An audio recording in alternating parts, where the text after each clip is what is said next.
খুব সহজে বাড়িতে থাকা উপকরণ দিয়ে তৈরি করুন স্পঞ্জি ফ্রুট কেক রেসিপি বা ক্রিসমাস কেক রেসিপি। ডিম আর চিনির ক্যারামেল ছাড়াই কেকের কালার থেকে নিয়ে স্পঞ্জি পর্যন্ত পারফেক্ট হয়েছে। স্পঞ্জি কেক হাত দিয়ে ভেঙে দেখুন, সহজে ভেঙে যাবে। আর ডিম ছাড়া ফ্রুট কেক এতটা স্পঞ্জি হয় না যতটা এই কেকটা স্পঞ্জি হয়েছে, তাও গ্যাস চুলায় তৈরি করেছি। দেখে কি মনে হচ্ছে এটা বাড়ির তৈরি করা ফ্রুট কেক? বাজারের ফ্রুট কেক চাইতে এই কেকটা কোনো অংশেই কম যায় না। প্লিজ তবে দেখতে থাকুন এই কেককে আমি কিভাবে তৈরি করেছি।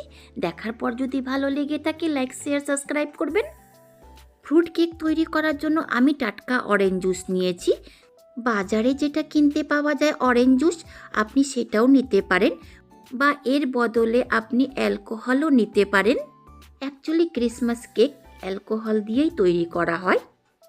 দুটো অরেঞ্জ জুস বের করে নিয়েছি। এর মধ্যে যে ড্রাই ফ্রুটগুলো কেটে রেখেছি সেগুলো ভিজিয়ে রাখবো। 1 টেবিল স্পুন কাজু, 1 টেবিল স্পুন কিশমিশ, 1 টিস্পুন কাঠবাদাম। এটা খেতে ভালো লাগে না তাই আমি কম দিয়েছি। রেড টুটি ফুটি 1 টিস্পুন, অরেঞ্জ টুটি ফুটি 1 টিস্পুন, গ্রিন টুটি ফুটি 1 টিস্পুন, 1 টেবিল স্পুন খেজুর, 2 টেবিল স্পুন চার মগজ। আপনি এর মধ্যে আরও বেশ কয়েক রকমের ড্রাই ফ্রুট দিতে পারেন। অরেঞ্জ জুসের সঙ্গে সম্পূর্ণ ড্রাই ফ্রুটকে ভালো করে নেড়েচেড়ে মিশিয়ে দেব আর ঘন্টা খানিক একে রেস্টে রাখবো। যদি আপনার কাছে সময় থাকে তো 4-5 ঘন্টাও একে রেস্টে রাখতে পারেন। ঘন্টা খানিকের পর নেব একটা মিক্সিং বোল। আপনি যে কোনো বড় পাত্র নিতে পারেন, যেহেতু ফ্রুট কেক তৈরি করার জন্য ময়দাকে চেলে নিতে হবে। দেব চালনের মধ্যে 1 কাপ ময়দা, 1 টেবিল স্পুন কর্নফ্লাওয়ার। এর পরিমাণটা আপনি একটু বেশিও নিতে পারেন। Half teaspoon baking powder. যদি ময়দার পরিমাণটা বেশি নিয়ে থাকেন তো বেকিং পাউডার আর বেকিং সোডার পরিমাণটা বেশি দিতে হবে। 1/4 টিস্পুন বেকিং সোডা দিয়ে চেলে নেব। যে কোনো কেক তৈরি করুন ময়দাকে চেলে ব্যবহার করতে গেলে কেকটা স্পঞ্জি হবে। আর যদি কোনো রকমের পোকামাকড় থাকে তো চালনির মধ্যে থেকে যাবে। এর মধ্যে দেব হাফ টিস্পুন নুন। যে কোনো মিষ্টান্ন জিনিসে অল্প পরিমাণে নুন দিতে গেলে তার স্বাদটাকে ব্যালেন্স করে। মিশিয়ে নিয়ে দেব এর মধ্যে সাদা তেল। এর বদলে আপনি বাটারকে মেল্ট করেও দিতে পারেন। হাফ কাপ তেলের মধ্যে 1 টিস্পুন তেল বাঁচিয়ে নিয়েছি কেক টিনে লাগাবার জন্য। তেলটা ময়দার সাথে মিশিয়ে নেবার পর এর মধ্যে দেব 1/4 কাপ দুধ। একবারেই সম্পূর্ণ দুধ দিয়ে মেশাবো না, অল্প অল্প দুধ দিয়ে মেশাতে হবে, তবেই বুঝতে পারা যাবে এর মধ্যে কতটা দুধ লাগবে। তাছাড়া এর মধ্যে দেওয়ার জন্য এখনও অনেক উপকরণ আছে। আর এই কেকের ব্যাটারটা খুব একটা পাতলা করা যাবে না। ভালো করে মিশিয়ে নেবার পর এর মধ্যে দেব গুড়ের ক্যারামেল।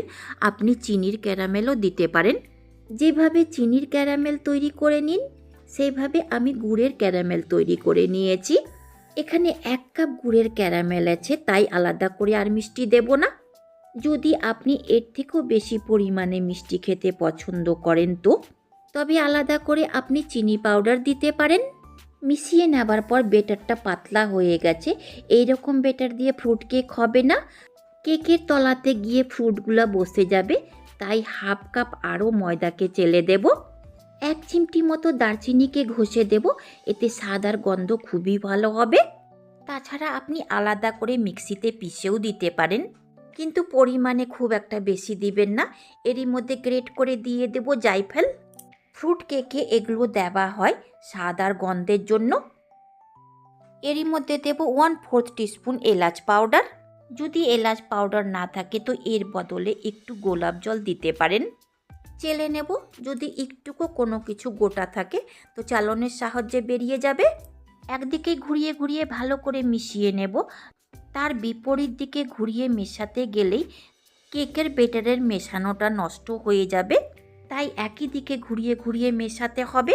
দেখুন ফ্রুট কেকের ব্যাটারটা এইরকম শক্ত তৈরি করতে হবে। মিশিয়ে নেবার পর এর মধ্যে দেব অরেঞ্জ জুসে ভেজানো ড্রাই ফ্রুট। সবগুলো ড্রাই ফ্রুটটা খুব ভালো করে ভিজে গেছে, এর মধ্যে একটুকু জুসটা নেই। আমি একে 2 ঘন্টা মতো ভিজিয়ে রেখেছিলাম। একই দিকে ঘুরিয়ে ঘুরিয়ে সম্পূর্ণ ড্রাই ফ্রুটকে ব্যাটারের মধ্যে খুব ভালো করে মিশিয়ে দেব। দেখুন এই রকম শক্ত বেটার তৈরি করে নিতে হবে। সব থেকে শেষে বেটারে দেব লেবুর রস। আপনি এর বদলে ভিনিগারও দিতে পারেন। এটা দিতে গেলে কেকের মধ্যে শুধু গন্ধই নয়, ফুলতেও সাহায্য করবে। আবার একই দিকে ঘুরিয়ে মিশিয়ে নিতে হবে। ভালো করে মিশিয়ে নিয়েছি। এই বেটারটাকে ঢেলে দেব তেল বাটার পেপার লাগানো পাত্রতে। আমি এই বাটিতে কেকটাকে তৈরি করব। এর মধ্যে আগের থেকে তেল আর বাটার পেপার লাগিয়ে রেখেছিলাম। ফ্রুট কেকের বেটারটাকে ঢেলে দেব বাটিতে। আপনি এর বদলে যে কোনো কেক টিন নিতে পারেন বা বাজারের কেনা ফয়েল পেপারের চৌকোনো কেক টিনগুলো পাওয়া যায়, সেটাও নিতে পারেন।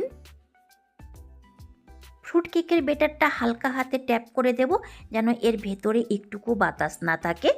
এর ওপর থেকে সাজিয়ে দেব ড্রাই ফ্রুট। ড্রাই ফ্রুটগুলো অবশ্যই জল দিয়ে ধুয়ে ব্যবহার করবেন। ড্রাই ফ্রুটে নিয়েছি কাজু, কিশমিশ, গ্রিন টুটি ফুটি আর চেরি ফল। ফ্রুট কেক তৈরি হওয়ার জন্য পুরোপুরি তৈরি। ফ্রুট কেকটাকে বেক করার জন্য রাখবো তাওয়ার উপরে।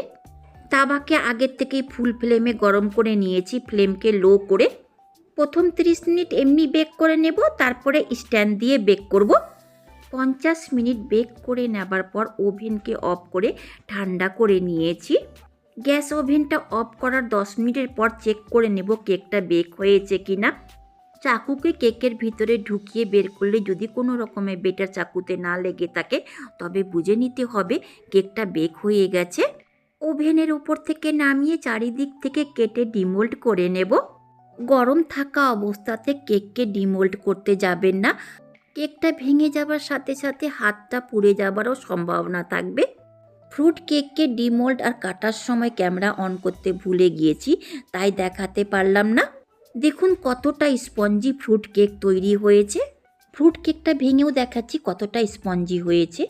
আর দেখুন ড্রাই ফ্রুটগুলো তলাতে গিয়ে বসেও যায়নি। বেকও খুব ভালো হয়েছে। তাওয়াতে বেক করা কেকটা প্রচুর সুস্বাদু আর লোভনীয় হয়েছে।